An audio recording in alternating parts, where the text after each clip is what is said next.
All right, it's time for another one of these videos, and today I'm going to do the history of BMW in 20 minutes. Normally, I would just start these recordings, go onto the internet, pull up Bing AI, and ask it to give me a list of topics, and then I'd probably keep regenerating the same list 20 times because I'm not satisfied with what I found. But no, today, I'm actually using a suggestion from the second last video I uploaded, 20 minutes of absolute cinema, which if you haven't checked out, you should check out.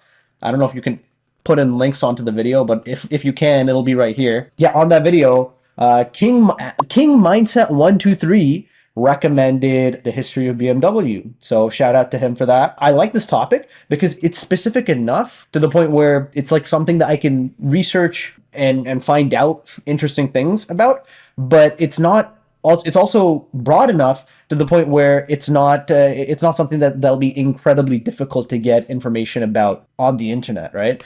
So thank you for that. That was a perfect suggestion. That's exactly the kind of topic that I'm looking for these kinds of videos. So yeah, I mean, since I already have the topic, I guess I can just jump right into it. Let's head over to the other scene over here. I already have my timer set up. All right, well, I guess I'm already ready to begin. Okay, 3, 2, 1. All right, let's go. Okay, history of BMW. I haven't spent any time thinking about this, so let's see. What do I want to accomplish with this? What are 2 or 3 major areas that I want to go into? Probably something about its founding. If I'm going in chronological order, we probably want to talk about how this company was founded. Maybe underneath this, we would ask like who founded the company, maybe where, maybe when, as in historical context. I do suspect we're going to find some interesting things there, just given the fact that it's a German company. What? Oh, what? Okay, yeah, I guess what did they produce at the beginning? Well, it might not even have been a car company at the start. So what did they produce at the start? Okay, so that's interesting. What else can we learn about here? Like all of this so far is about the conception, the origin of the company. Maybe okay. I'm gonna do a little bit of a skip here and say that we can find out about contemporary BMW, like let's say modern day BMW. What can we find out about this? Maybe one thing I know about a lot of different car companies is that they're all like they have common owners. So maybe who owns the company? Maybe it's modern vision, I guess. What's their, what would you call it? Like a business statement? Maybe we can ask that question at the founding as well. What did they want to accomplish? Yeah, it's a general enough question to be interesting. So, okay, what is its modern vision? Who owns the company? I guess we can briefly go over what products, or let's just say product lines. Okay, who owns the company, its modern vision, product lines. We probably also want to get a few general stats about its size, such as number of employees, number of cars sold, and then maybe like sales in dollars. Okay. Now, I feel like maybe I can fill in this gap between the founding and the modern day state of the company. Maybe we can talk about, maybe we can just say like major developments in the company, and this is going to be kind of like a timeline, so I'm not going to fill this part in just yet. I'm going to leave that kind of open just to see, because I have no clue what sort of some major events might have happened, and I don't want to like railroad myself in that regard. So let's get into it. That took like 4 minutes of planning, but hopefully it'll pay off. So okay, let's go to history of BMW. Let's see if there's, I mean, I don't want to get too bogged down with the Wikipedia because this is like very text heavy. It takes a long time, or longer than I have. Let's just put it that way. Okay, it's not that bad for this article. Let's see. So I'm not even going to try to pronounce that. The Otto Flug was founded in 1910 by Gustav Otto in Bavaria. It's a state of the German Empire. It was organized into this. Company was then renamed to this. Okay. Let me just read this quickly, skim over it, and to see if there's anything else interesting here. Wait, who? Okay, Bayerische Flugzeugwerke. Why did I choose a German company for this? Oh God. Okay, the predecessors were these 3 companies. So wait, what is this third one though? Okay. So I kind of understand. That's gonna be the timeline. So I'm gonna leave that Basically, as I understand it, BMW, as we understand it today, kind of was synthesized through three other companies. So that's going to be mentioned in the timeline section. For this first founding section, I'm going to just talk about who founded this, the main arms of the company. So let's just say this first part, the Autoflug. Oh God, I'm just going to copy this in. I don't know how I'm going to speak about this branch of the company when I get to that part, but who founded this? It was founded by Gustav Otto. Okay, in Bavaria. Bavaria 1910. Okay, that answers where and when as well. So actually what I'll do is I'll merge these questions here. Yeah, we wanted some historical context. So okay, I'll get to that part in a bit. But let's see. The second part of the company was Rapp Motoren Werke by Karl Rapp. Okay, let's just copy that part in. As I said, listen, you can't count on me to try to pronounce German words, okay? That's expecting too much. Where was this company founded? Was this also Bavaria? Yeah, in Munich, Bavaria. Okay. This was in 1913. And what did this produce? It produced, aircraft engines. Okay. But then what did the first part, the auto company, what did this produce? Oh, it was an aircraft producer. Oh, okay. So it was like a form of a horizontal integration. Like they were buying up maybe a competitor or something. And this is like very early 1910s type aircraft. You can see here like biplanes and such. So actually, it might have been vertical integration. Okay, don't want to spend too much time with this, but I am curious, like, did they produce entire aircrafts? Or I think they did. Yeah, you can see here, they produced a biplane in 1914. Okay, so they produced aircrafts and they performed like an act of vertical integration when they purchased an aircraft engine manufacturer, the Rapp Motoren Werke. Okay, so we have those two branches, and then we have the third company coming in, which was this thing, Fahrzeugfabrik Eisenach. Okay, come on, that's pretty good. Let's see who founded this. Heinrich Erhard. And this was founded in 1896. And where? Based in Eisenach. Is this also in Bavaria? No, it's in Erfurt. I think that's in central Germany. Yeah. Which state is this in? Oh, in Thuringia. Okay, I don't know what kingdom it was in at that time, so I'm not going to write that out. I'm just going to leave Eisenach as a city. And this is going to be... Oh, this was 1896, right. What did it produce? It was an automobile manufacturer. So it was producing cars from the start. Okay. Oh, wait. Initially produced bicycles and guns. That is an interesting combination of goods, but okay. Bicycles, guns, 2 years later, cars. That's what it sounds like. Yeah, called the Wartburg. Okay, that's good to know. Historical context. Okay, I'll just make something up if I want to include that. Let's see. What do they want to accomplish? Maybe on BMW's page it'll say something here. I mean, okay, obviously they wanted to accomplish profit. That's probably the main thing. But like, okay, maybe the vertical integration part, though, is going to be relevant here. I'll explain that when I'm talking. But vertical integration is when you buy up parts, like your supply chain, like an airplane manufacturer buying up the company that produces its engines and stuff like that. So vertical integration was probably one of its goals. And then why did it start producing automobiles? It says it became an automobile manufacturer in 1928 when it purchased this. Yeah.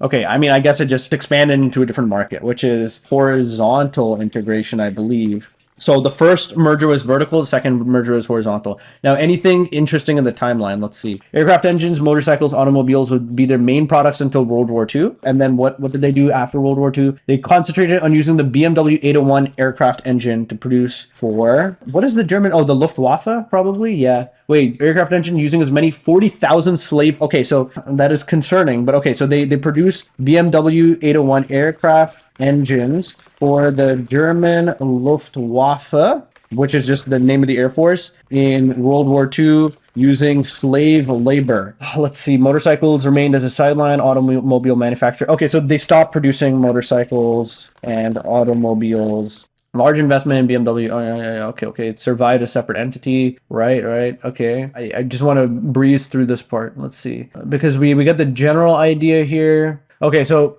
this is probably the important part here. I'll actually literally just copy this and just throw this in here. I'll put it in as a quote, never plagiarize. Okay, so this is good. They purchased the Rover Group in 1994. Don't know if that's important. Okay, honestly, maybe that's enough for the timeline. I feel like the World War II stuff is kind of like the main event in their history, which is what I anticipated. I don't know if anything else here is super important. What I will do, though, is I'll go to the BMW website, and I think they'll have a timeline on their page. Yeah, see, they do. So I want to see if there's anything here that might tell me something I didn't know. So, okay, their logo, yeah, okay, whatever. Company relocation, new beginning, yeah, okay. Armaments policy, yeah, this is World War This is like when they started producing what? Yeah, like the aircraft engines for the Luftwaffe. Okay, reconstruction. Yep. Wait, where's their headquarters? Oh, in Munich. Okay, maybe I should list that in the current, in the third section. BMW Research and Innovation Center, Rolls-Royce. Wait, the company obtains the branding and naming rights for Rolls-Royce motor cars from Rolls-Royce? Why would they do that? Wait, along with all rights, the new Rolls-Royce plant and new company headquarters are built in Goodwood. This is a sex facility. Okay, wait, what does that even mean? Wait, let me search this up. BMW Rolls-Royce. I need to know this. Oh, okay. So Rolls-Royce is a British luxury automobile maker that has operated as a wholly owned subsidiary of BMW. I should probably write that somewhere. Rolls-Royce. Wait, let me see if there are any others. BMW subsidiaries. Brands and business segments of BMW Group. Okay, so they have Mini as well. I'll write that here. I did not know that. Interesting. Okay, and then who owns the company? Maybe, do we have any information on this? I'm assuming it's publicly traded. Let's see. Yeah, traded as BMW. Okay, just the ticker symbol is BMW. And then, oh, it's on the German index as well. That's what the DAX is. This is like the biggest German companies. DAX index member. It's kind of like the S&P, but for Germany, right? Okay, one thing I just want to check quickly is for publicly traded companies, you can see their ownership structure online. So let me see, BMW ownership structure. If you have large institutional investors, you can check this out and it'll tell you what percentage of them are owned by different institutions. Who owns BMW? I don't know if there's a specific website for German companies. For NASDAQ companies, there's a website actually you can go to check this out. But I don't know. I'll just have to trust this random website for now. Let's see. Who owns BMW? It's owned by, okay, yeah, whatever. This is like the holding group, BMW Group.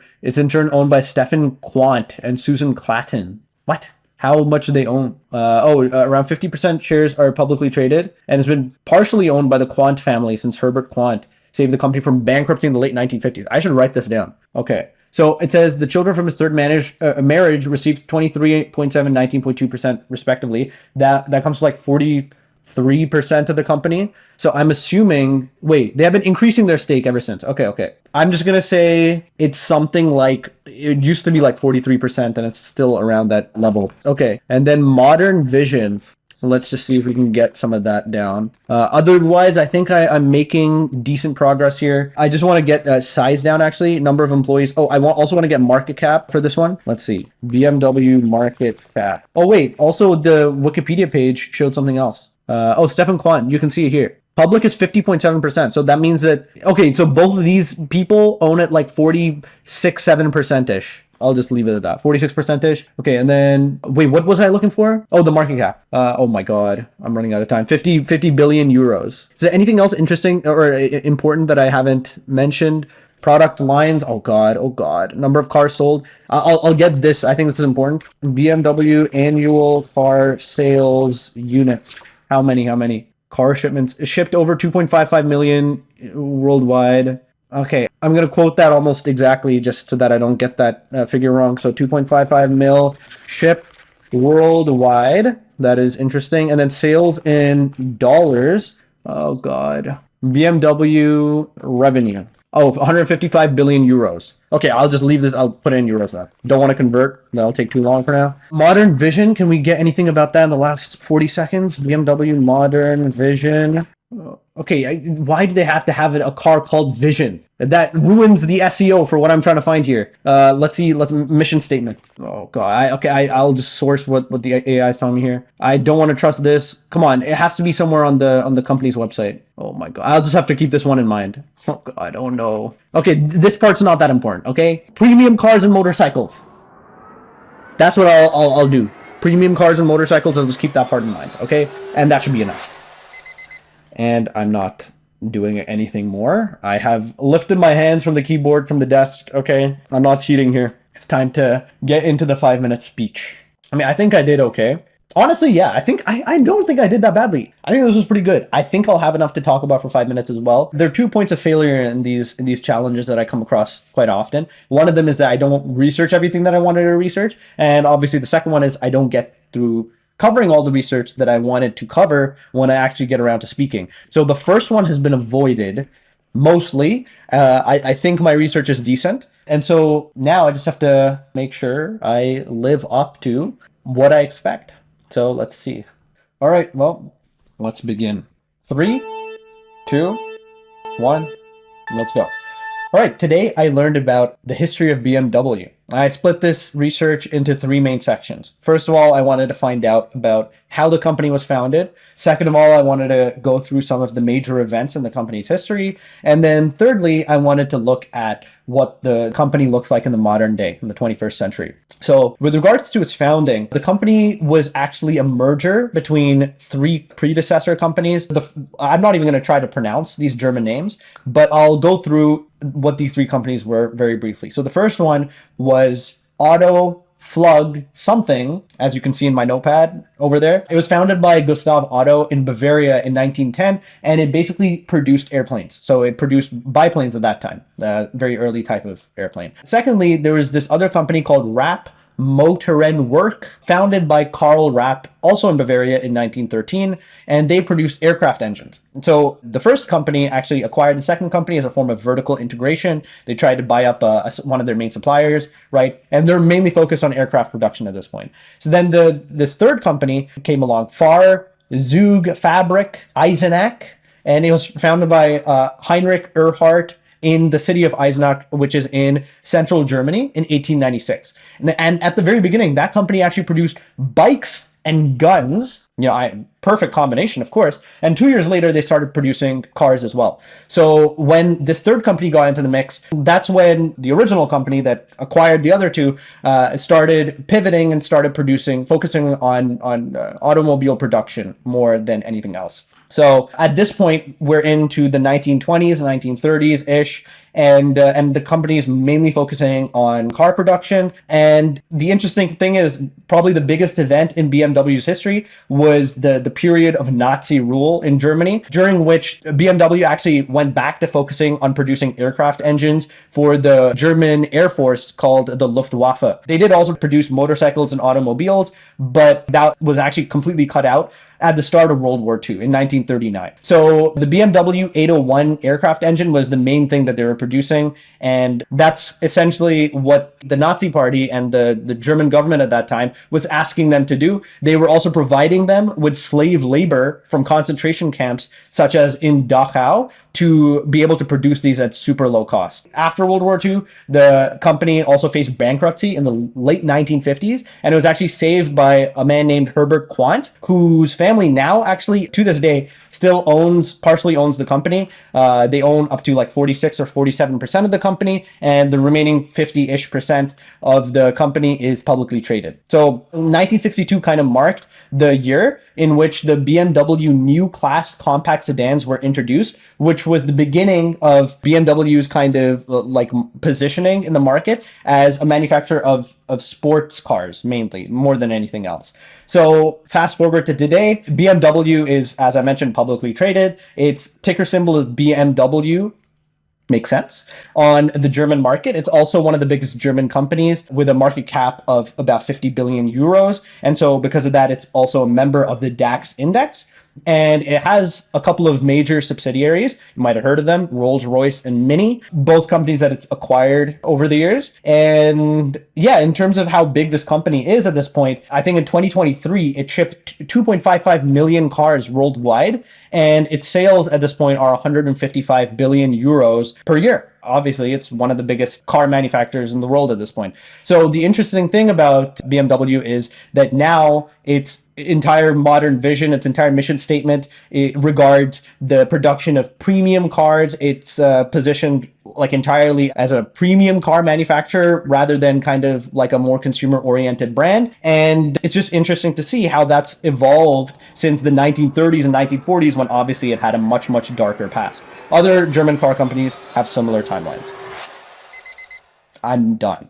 I got through everything, okay? At the end, I started yapping, but that was just because I realized that I still had some time left, which is a good problem to have, right? And I just wanted to include some more information that I had just randomly conjured up in my mind. So yeah, I think that went well. I think that was pretty good, right? If you thought that went well, let me know. And again, if you have any other topic suggestions like this one, you can drop them down below, because this topic was suggested and it was a great one to look into. I'll see you next time.